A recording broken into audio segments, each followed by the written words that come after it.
Chelsea gives Billy a passionate kiss, and Phyllis makes a life-altering emotional decision.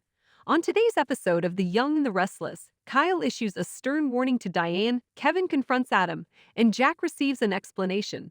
Diana Jabot is interested in Jack's thoughts on her report. He said she's been contacting him frequently recently. She's making a mistake if she thinks she needs his approval on everything. Kyle joins them in watching the action. In a conversation with Diane, Jack emphasizes the importance of having faith in oneself. Diane appreciates his insightful criticism, although she must be willing to accept responsibility for her actions. Diane manages to get him to read her report. He is positive that Kyle will appreciate it. Kyle walks in and interrupts because he has had enough. They go out to dinner so he can talk to his mom about something important. Once outside in the hall, Kyle confronts her and asks what she and his father were discussing. Diane wants to double-check her work. Kyle points out to her that she is employed by Marchetti and not Jibot. His mom is more likely to listen to Jack's advice and doesn't want Kyle to change his mind about hiring her because of it. It's not convincing to Kyle. That's not why she went in there, though. He witnessed her inappropriate behavior toward Jack and is here to warn her to stop. I would say that's not right. And Diane is adamant that he is misinterpreting the issue altogether. The expectation of Kyle is that it will. Diana Jabot is interested in Jack's thoughts on her report. He said she's been contacting him frequently recently. She's making a mistake if she thinks she needs his approval on everything. Kyle joins them in watching the action. In a conversation with Diane, Jack emphasizes the importance of having faith in oneself.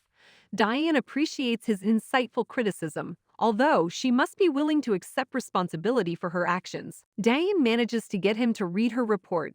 He is positive that Kyle will appreciate it. Kyle walks in and interrupts because he has had enough. They go out to dinner so he can talk to his mom about something important. Once outside in the hall, Kyle confronts her and asks what she and his father were discussing. Diane wants to double-check her work. Kyle points out to her that she is employed by Marchetti and not Jabot. His mom is more likely to listen to Jack's advice and doesn't want Kyle to change his mind about hiring her because of it. It's not convincing to Kyle. That's not why she went in there, though. He witnessed her inappropriate behavior toward Jack and is here to warn her to stop. I would say that's not right. And Diane is adamant that he is misinterpreting the issue altogether. The expectation of Kyle is that it will. When Chelsea meets Sally in the park, Sally admits that she has been worried about her. She overheard her passionate discussion with Adam at the rooftop bar earlier. If I'm being honest, I'm praying that everything is fine.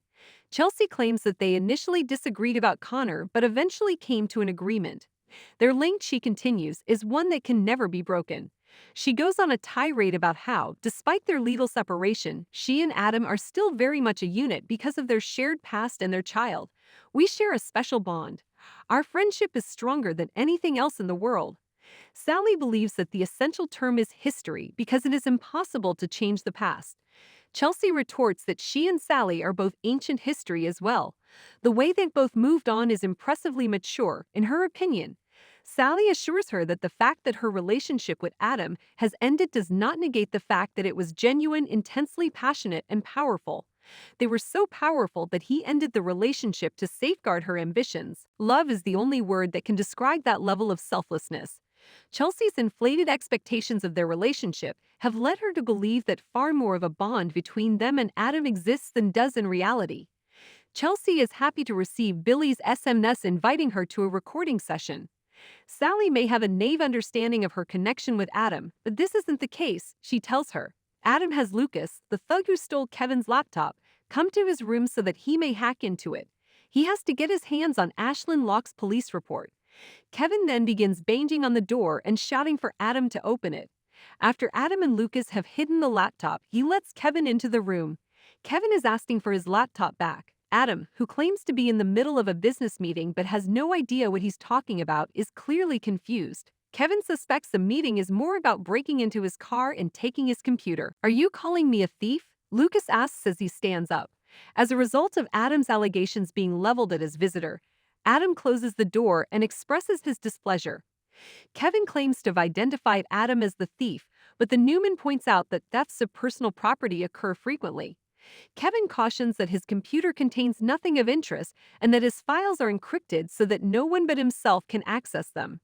To save more hassle, he suggests Adam simply return his laptop to him.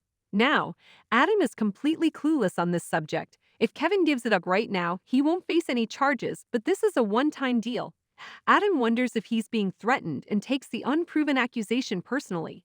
The evidence against him is lacking. Kevin needs just to see Adam's smug expression to know that he has succeeded. Adam reaffirms his lack of proof and sends him on his way. Now that Kevin is gone, Lucas feels certain that he can breach the firewall and get the police report. However, if he intends to make advances on his father, Victor Newman, he will pay a much higher price. Adam will ensure that it is time well spent. Kevin, in the lobby, gives Chloe a call to tell her that Adam has flatly refuted all of their allegations. For a moment, she doubts that he actually took the laptop. Even though he was accompanied by a suspicious-looking man, Kevin still has his suspicions. Unfortunately for him, he's completely doomed. Summer is keeping her fingers crossed that Phyllis is telling the truth at society. When Billy finally makes an appearance, he offers his congratulations to Phyllis on her new position. He has to verify that she has the final Grand Phoenix selling documentation. Phyllis thinks it's a good idea. Once she's ready, Billy tells her to sign it and then leaves to go to the bar. Summer is asking her mother if she is sure she is ready to say goodbye to the hotel because she knows how much it means to her. Phyllis wants it to be formal, but her daughter encourages her to take her time thinking it over first. She then signs and heads to the bar, where she announces to Billy, "It's done." Billy needs to check with her to make sure she has made up her mind. "You're not telling me the whole story," it appears. Phyllis hopes to show her doubters once again that she is capable of everything they throw at her. Adam, while relaxing in his suite, receives a text message from Jack requesting his presence at the office. At that moment, Lucas is granted access to the police report detailing Ashlyn's death. Adam finishes reading it, gives his appreciation and payment to Lucas. Adam realizes his father arranged the car incident and that his uncle Chance chose to look the other way after seeing Lucas escape with the laptop bag. Chelsea, at the recording studio, holds out hope that Billy would change his mind and keep working with her. Billy regrets his decision but still stands by it. And Chelsea? Well, they'll just have to accept his decision. She inquires as to his motivations for setting this evening's date with her. Billy thinks that by recording one final podcast, she may be inspired to continue the series on her own. He gushes over her, telling her she's beautiful and how much he believes in her. "I'm thrilled that you entered the picture." Sally visits Newman Media and informs Chloe of her encounter with Chelsea. She says the woman brings out her worst qualities because she constantly rubs her nose in her recent breakup with Adam. When pushed too far, Chloe explodes. Adam is the center of all problems. She can't take any more mentions of his name. Chelsea is all Sally can talk about. While Chloe feels the pain more acutely, Chelsea shares it. They should both relax. She admits that her troubles have multiplied since Adam's involvement. Sally inquires as to the topic of conversation. "I'm talking about what your ex did to Kevin," Chloe says in response. Adam informs Jack at Jiba that he will not be accepting the job offer because he is now engaged in a different endeavor. Jack doesn't think that sounds good and suspects he's out for vengeance against Victor. The person advises him to forget about the past and move on. Adam appreciates the motivational words. Jack is giving himself the option to alter his mind and take the position, therefore he is not closing the door on it. As Kyle walks in, they greet each other with a handshake. After that, Adam is gone. Jack informs Kyle that he has given Adam his previous position, to which Kyle exclaims, "Co-CEO." When he heard that Adam had rejected his father, he felt a great sense of relief. There is no need for him or his luggage in Jebat. Jack indicates he may have a change of heart. Kyle points out to his dad that there are already a lot of different people to keep track of in the house. In a testy tone, Jack points out that Kyle has done a lot of management today. He and Kyle need to talk about what happened with Diane earlier. "Don't be such a babysitter." Kyle was merely trying to protect his dad. As for Jack's safety, he can take care of himself. Kyle expresses concern that his mother is developing feelings for him. Jack has little desire to pursue romantic feelings toward her. "When it comes to her, I am quite cautious." As Kyle is fuming in the Jebot corridor, Summer walks in. Kyle reveals to her that his father confronted his mother for flirting with other men. He got in trouble with his father and she flat out denied it. Kyle has accepted that his dad is correct and that he and his family just cannot waste their time fretting over Diane and Phyllis. Summer has some doubts about her mom. Kyle argues that they haven't broken the rules yet, but that they should cease hovering. Affirmed by Summer, they need to release their grip and quit hovering. Phyllis stops to admire the Grand Phoenix sign outside the hotel before exploring the inside. She tries to hold back the tears while calling Talia Morgan to see if they can arrange a meeting. I think I know why you're keen on Diane Jenkins. Chloe reveals to Sally at Newman Media that Kevin attests to Adam stealing his laptop to investigate Ashlyn's demise.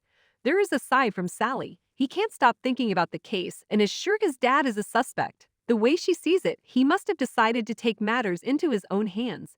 Now the question is, once Adam locates his target, what the heck is he going to do with it? Adam calls Chance from his apartment to tell them they have to get together immediately. He definitely won't want to miss this appointment. Chelsea offers ideas to Billy in the podcast studio, who is keen to keep digging for his life's true calling. When the subject of working together comes up, Billy assures her, "We are good together. As far as I'm aware, this is the only truly unique relationship in my whole life. The two of you have a bond like no other." A minute of Chelsea staring at him leads to a passionate kiss.